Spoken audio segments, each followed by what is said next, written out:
Good afternoon. On behalf of the Social Studies Department and American Government classes at West Chicago High School, I welcome you to our Illinois Legislative and Representative Districts Candidate Forum. I am Sophia Tamayo, a senior at West Chicago High School and your moderator this afternoon. There are other American Government students with me here this afternoon who will be asking the questions. This forum is for candidates running for Representative District 49. We thank each of you for participating in this afternoon's forum and for running for local public office. Each of you agreed to basic rules based on guidelines from the League of Women Voters to promote civil discourse and respect for all candidates. The basic guidelines are: candidates should pass the microphone to their opponent when they have finished speaking. Candidates will give opening statements in alphabetical order by last name. Candidates will alternate the order of speaking. The candidate who makes the first opening statement will move to the end of the line for the first question, and this will continue throughout the questioning and closing statements. Candidates will each be allowed 1 minute to make an opening statement, 1 minute to answer the questions, and 1 minute to make a closing statement. If a candidate exceeds the allotted time limits, I will ask you to finish your sentence, and then we will move on to the next candidate. Candidate statements and responses will be timed. American Government students will keep time and display countdown cards visible to the candidates and the moderator. Students from our American Government classes will read each question aloud. No visual aids will be permitted. This forum is being recorded and will be available on the League of Women Voters website and social media. We will begin with opening statements. As we will proceed with alphabetical order, Representative Hirschauer will be the first candidate to share her opening statement. You will have 1 minute for your opening statement. You will see a green card, which means you may begin. A yellow card denotes 10 seconds left of your time, and a red card indicates the time has expired. Ms. Hirschauer, you have 1 minute. Thank you, Sophia. It's lovely to be here with you all today. I am so impressed with the work that you put in to this event and other events I have attended here at West Chicago High School. I am Representative Maura Hirschauer. I was elected in 2020, so I've been serving for 2 years now. Prior to serving, I was an elementary educator and a stay-at-home parent for many years with my 3 kids who live in Batavia.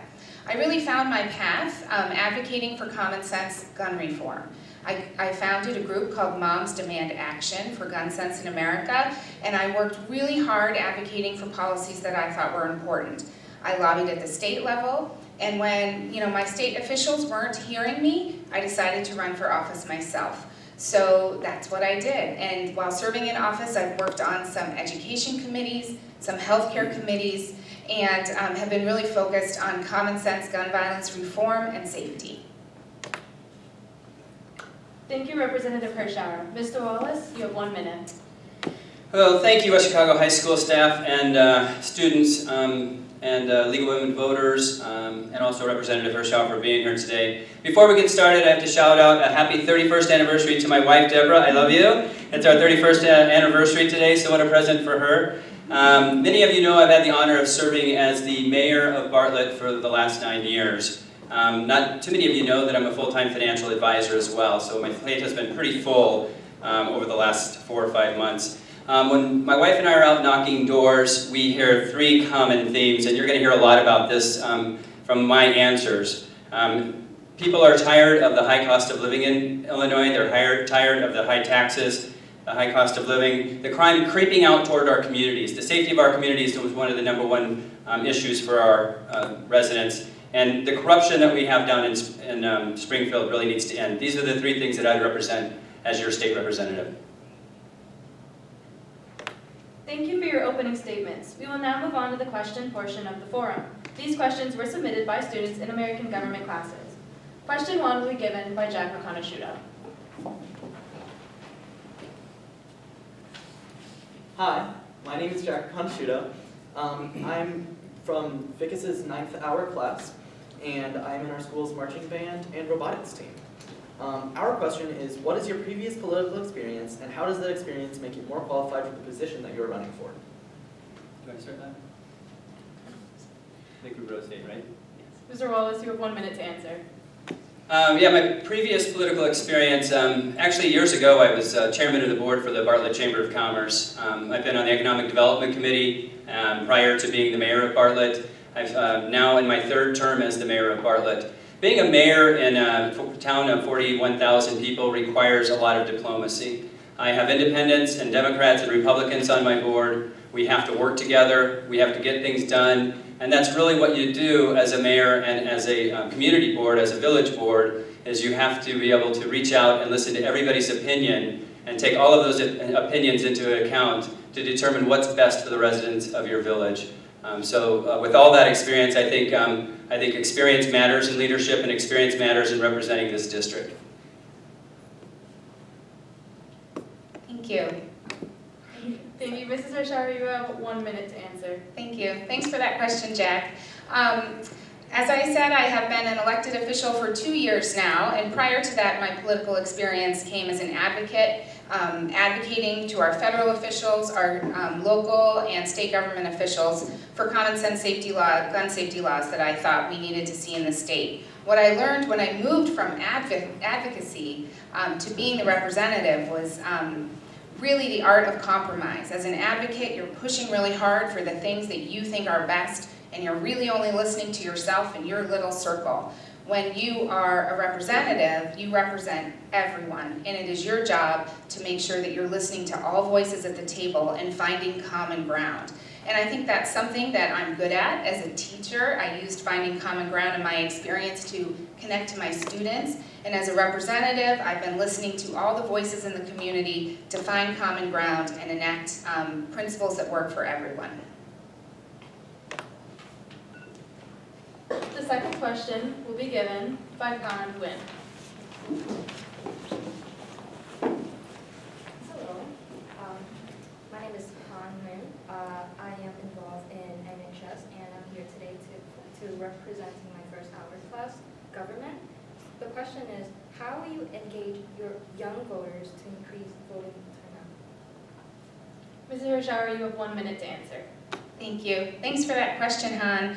I think that this is a critical question, not only in this election, but in everything that we do, because you all here, you are the future, and you are really the reason why I ran for office. I have 3 kids right now who are constantly pushing me to think deeper and harder about things.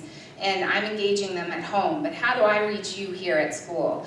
This is one way. You invited myself and Mr. Wallace to come speak, and we gladly came because we both know how important it is to reach you. Making sure that I'm listening to you about the things that you care about most, and this forum right here will tell me some of those things, and making sure that you understand the power of your vote.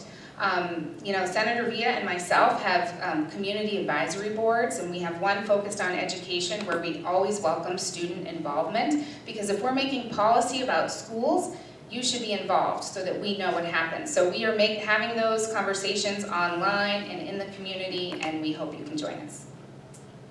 Mr. Wallace, you have 1 minute to answer. Yeah, I would just reiterate what Representative Hirschauer said. I had the opportunity to go down to Mattia Valley High School and be present there in their event, and there was at least 100 to 200 students walking around asking great questions from all of the candidates that were at that event.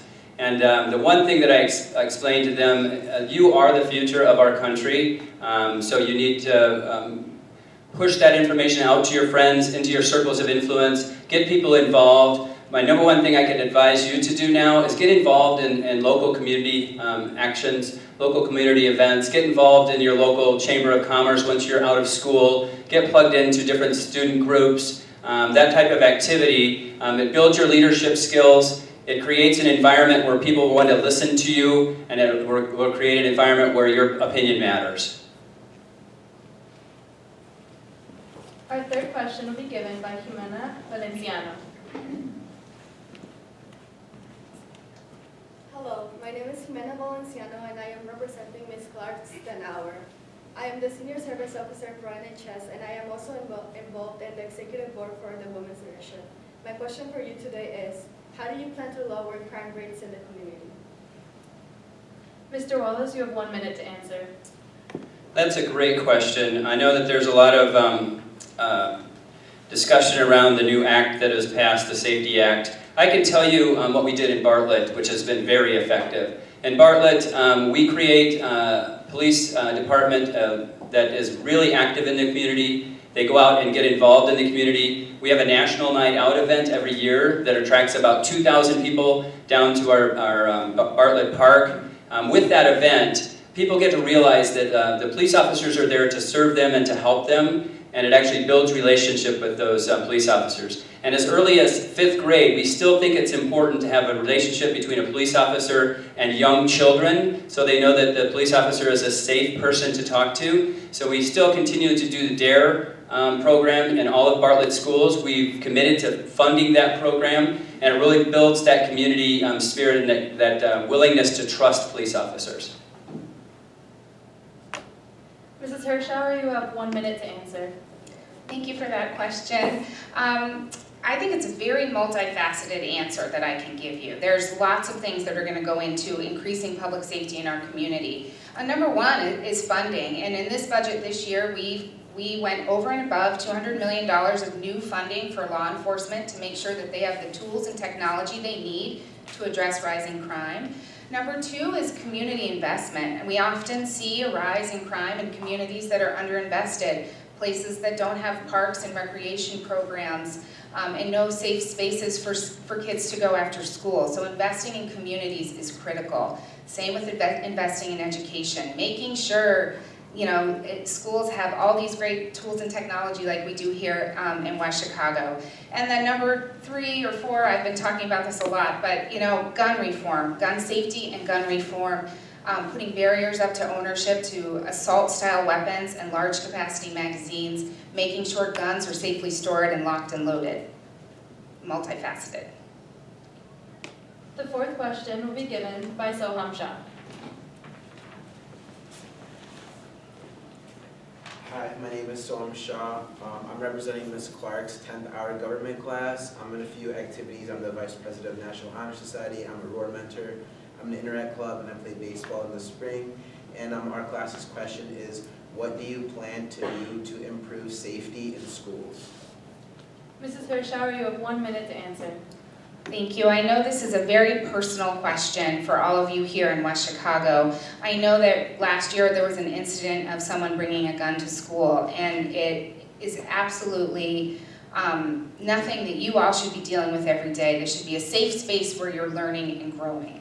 So when we're looking at school safety, again, we're looking at funding. The funding that we gave to law enforcement this year will help them with the tools and technology they need to keep you safe. Your school is getting federal and state funding to improve safety, like your doors and locks and things like that. We need to invest in mental health services for your peers and for yourselves so that you are dealing with the feelings that you're having. It's a multifaceted answer. I spoke at my very end about keeping guns locked. Most school shooters find their guns at home or from a family member. So talking about safe storage of weapons is a very important part of keeping our schools safe. Mr. Wallace, you have 1 minute to answer. Yeah, what a really important issue, school safety, and I'm sure it was something that we didn't have to worry about when we were children. Thank God we didn't have to worry about that, but I'm sure you're coming to school every day, wondering if somebody's going to bust through the door. In Bartlett, I know that one of the things that we do is we have a community officer at the school every day. Again, he builds relationships with those students. That same community officer actually became the safety officer. He was in Bartlett High School for I think about 5 years, and with that experience he moved in to be the safety officer at U46. So U46 has taken that a step above, where he's used his experience as the community service officer in the school to really take a look at every single school in U46 to have a detailed plan to make sure that nobody can get in and out that are not permitted. So we were taking that seriously in Bartlett, and in U46 has done the same thing, and I think that's a good model. The 5th question will be given by Dre Hernandez.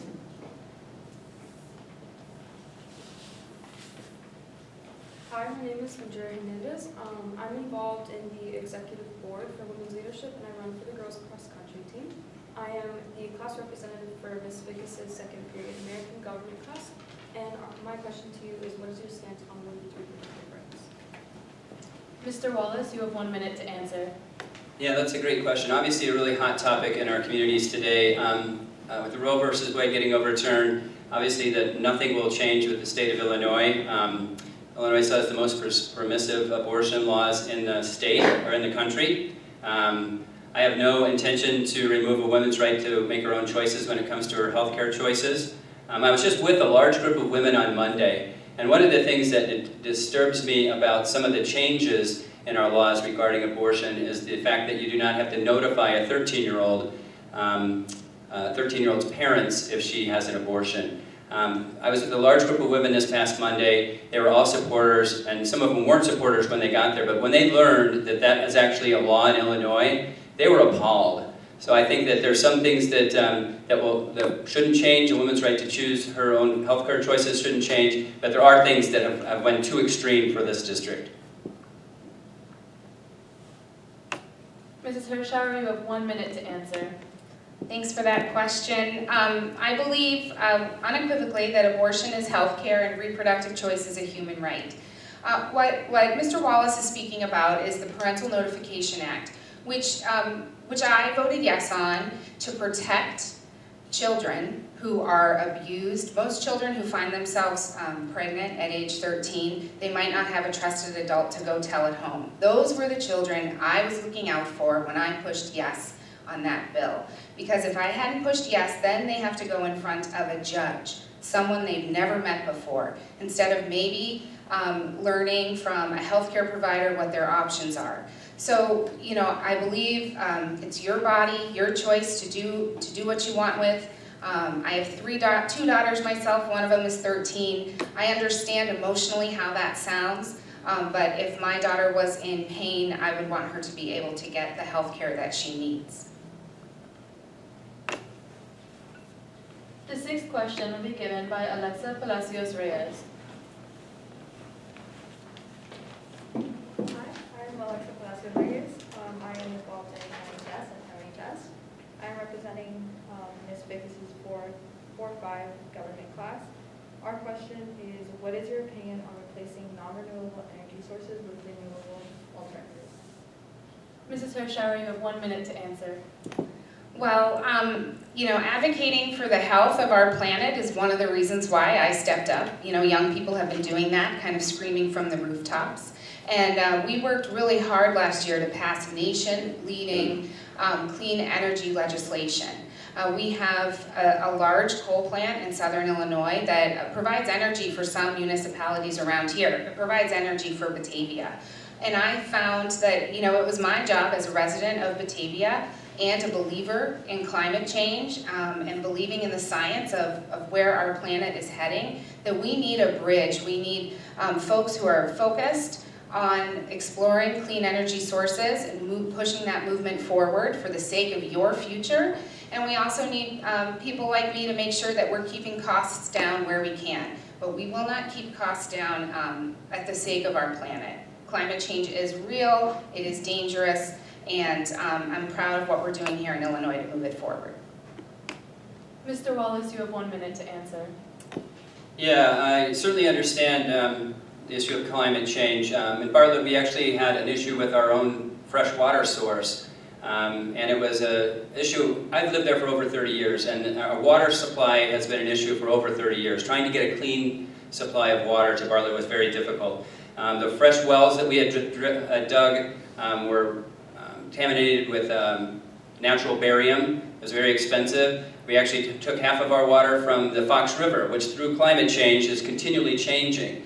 So we had to come up with a solution to that. We worked 4 years on it as a board collaboratively, and finally actually had to put a tunnel all the way to hook up for Lake Michigan water. So I certainly understand the importance of climate change. I do think, however, that it can't be at a really high cost or burden to residents. If it's too high of a burden where your gas prices are $5.50 or $6 a gallon, it's really hard to get to work if you're a working family when it's $5 a gallon. So I really think that it has to be mediation between the two ideas. The 7th question will be given by Effie Genedonkos.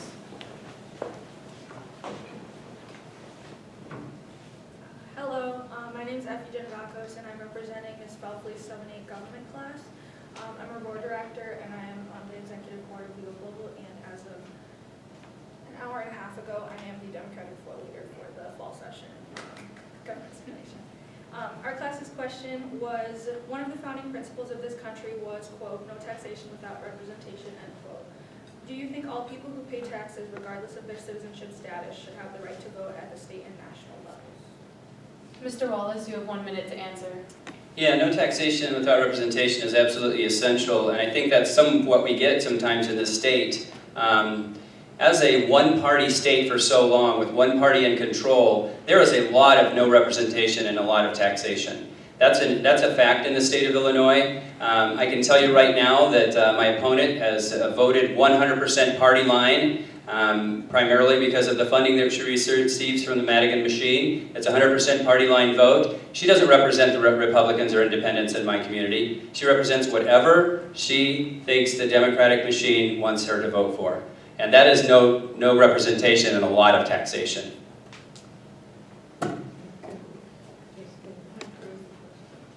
Could you repeat the question? Is that okay? So one of the founding principles of this country was, quote, no taxation without representation. Do you think all people who pay taxes, regardless of their citizenship status, should have the right to vote at the state and national level? Thanks for that question. I think this question is really pertinent in the 49th District because we have a very diverse population of folks who have moved here from different countries, who have moved here with different statuses. We have families that are of mixed status, families, and all those families deserve representation. And what I see the issue is a pathway to citizenship that we're really missing at the federal level. I wish I was running for Congress so I could help with that. I'm not, but we do have a great congressional woman running in the 3rd Congressional District who will work on that. But that's what I see. I am here to advocate for every single person in our community. I've worked on some bills for the undocumented community to make sure that when students who are undocumented or of mixed status go to colleges and universities in Illinois, that they have folks at those colleges who are specialized and trained to help them with their unique needs. And that is part of this pathway to citizenship and pathway to becoming a responsible member of our community. The final question will be given by Jared Gallegos.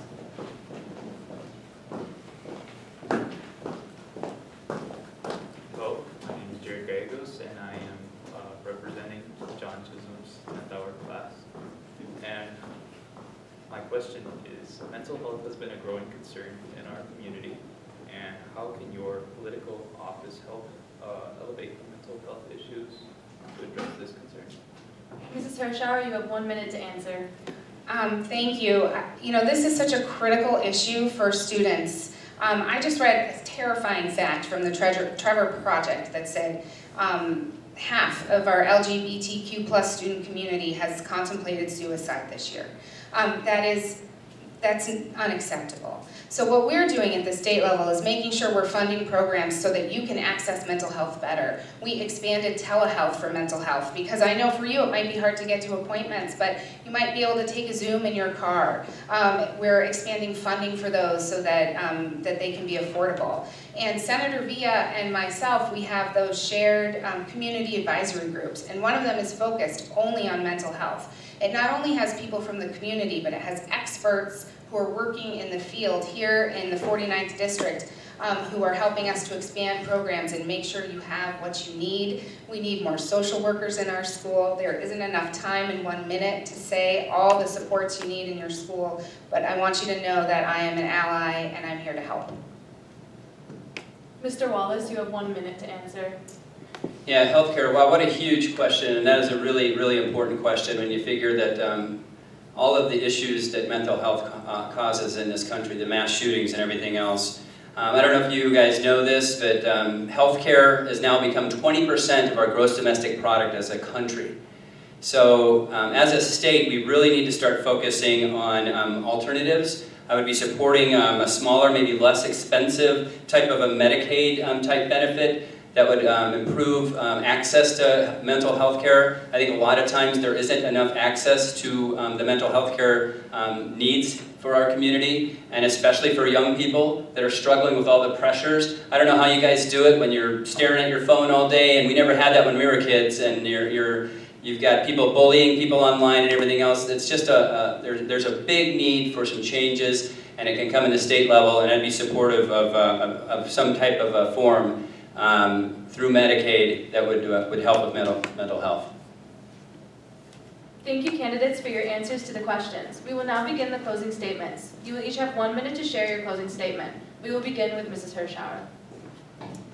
Thank you all. Your questions were very thoughtful and well thought out, and I appreciate you taking the time to stay after school to hear from us. You know, you all are a very big part of the reason why I ran for office, to give kids a voice, to hold a place, so that when you're ready to take over and lead, the world is ready for you. I am endorsed by some organizations that I think are very important. I'm endorsed by Planned Parenthood, the Sierra Club, Moms Demand Action, Everytown. I'm working for you to make sure you have safe schools, safe communities, and that you can access what you need, and that your parents can access what they need, expanding job growth, and just making sure that everybody in this community can thrive. We have an open door policy at our office that I share with Senator Villa on Route 59. We are here to answer questions, and we are here to help, because that is what we do. We are a liaison between the 49th District and the state.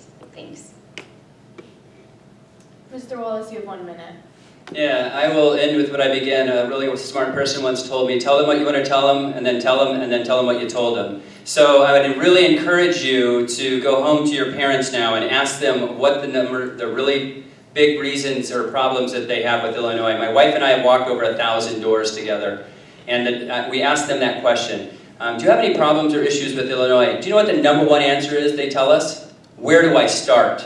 Do you really want to live in a state where they tell you, where do I start, as the #1 answer of problems that they have? And this is not Republicans. These are independents, soft Democrats that are telling us that. So the 3 things that I'm going to focus on, and nobody else down in Springfield seems to be focusing on, is the high cost of living that's driving businesses and people out of Illinois, the crime that's going to continue and increase if the Safety Act doesn't get amended or repealed, and the corruption that we have down in Springfield. And that corruption is from a huge machine that was down there forever due to no term limits. This machine was down there for 30-some years and complete control of our government, and that's got to stop.